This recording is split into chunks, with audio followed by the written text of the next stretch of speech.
Good morning. We have a two-story house here. I, of course, sit in this room when I do my videos. I also have a desk here, and this is on the first floor. My girlfriend is upstairs. She's got an office there. And this morning, as I was doing my research on what to say today, I heard my girlfriend coming down the stairs very quickly, almost running, you see? And she came in and she asked me to go to this website. This is the website of one of the biggest newspapers here in Sweden, called Aftonbladet. It's a really big paper, very well known, more than 100 years old. See? And it's a left-wing socialist newspaper. So I check it out, and the first story, the first one, is this one. Right? So I'm going to tell you about it, and I'll post a link to it, of course. So first there's a picture of a young man and a young woman, and then it's this text. I just read parts of it, all right? Pontus, 30, died of Moderna tea. That's the headline. Pontus Sevius was only 30 years old when he collapsed in the street and died. 2 weeks earlier, he received Moderna's tea. It's another headline. Mikaela Olofsson, that's the girlfriend, 34 years old. She says he was perfectly healthy. There was nothing wrong with him.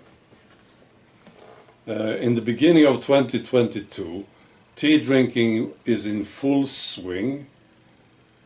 Pontus Sevius and Mikaela Olofsson decided to take it, even though they are a little worried about side effects.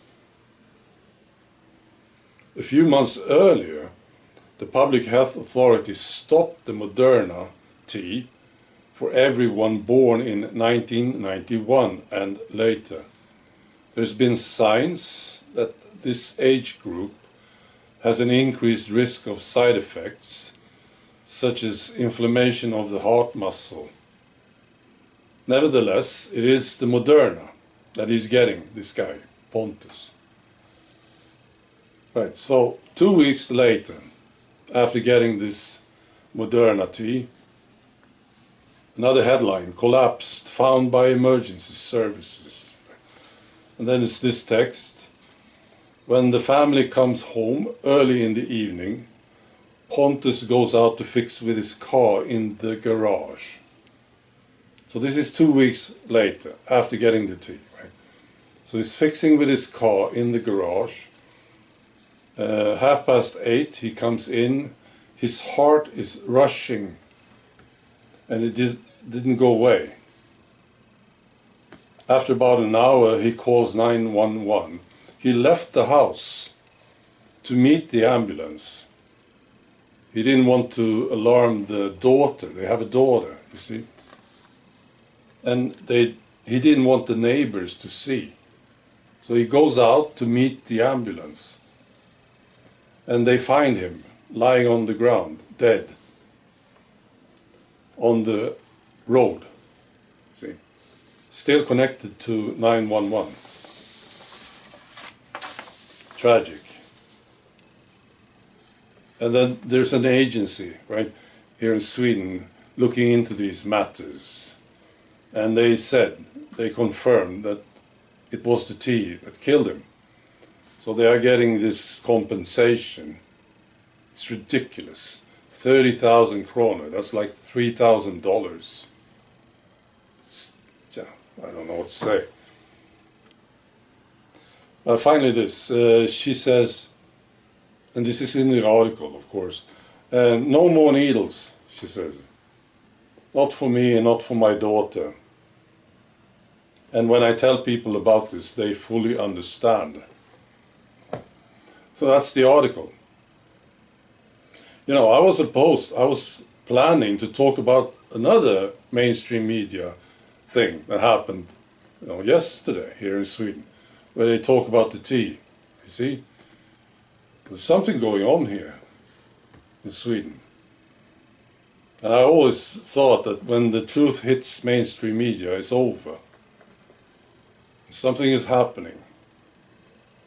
I don't know why, of course, but they are now writing about it. See, what's interesting here too is that this newspaper, well, first of all, it's such a big newspaper, and it's left wing. See, so I'm just thinking, all these journalists and teachers, social workers, see, many of them read this newspaper.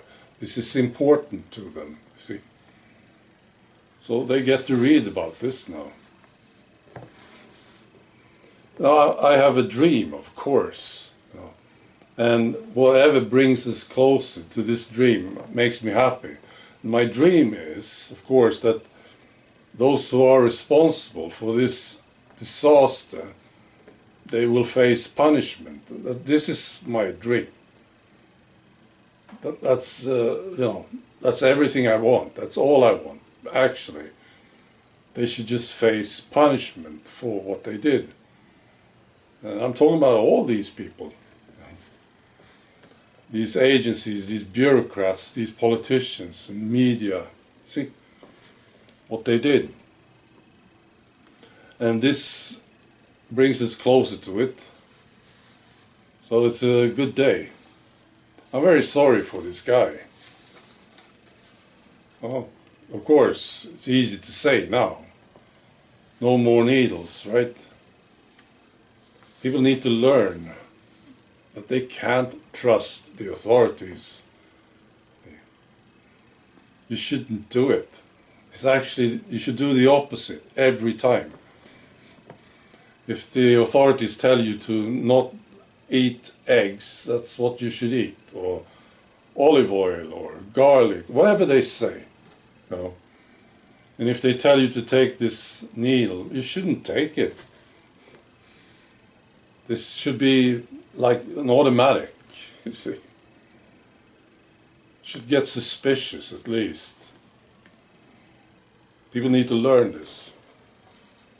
Well, that was a tough lesson, wasn't it?